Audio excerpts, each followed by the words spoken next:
മണ്ഡലങ്ങൾ photo finish സ്വഭാവമുണ്ട്.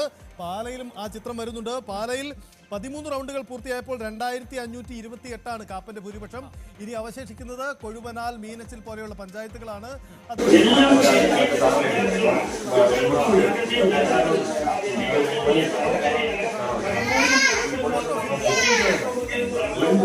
പിന്നിലാണ് മമതയുടെ ഭരണം തീരുകയാണ്. BJP അവിടെ ഭരണത്തിലേക്ക് വരുന്നു എന്നതാണ്. കേരളത്തിലും ബംഗാളിലും തമിഴ്നാട്ടിലും ഭരണ മാറ്റമാണ് ഉണ്ടാവുക. അവസാന ലാപ്പിലേക്ക് എത്തുമ്പോൾ നിരാശ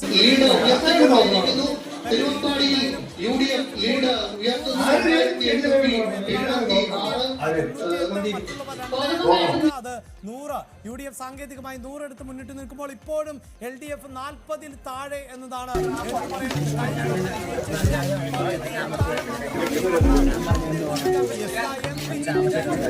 കല്യാശ്ശേരിയിൽ നിന്നാണ് വലിയ തിരിച്ചടികൾക്ക്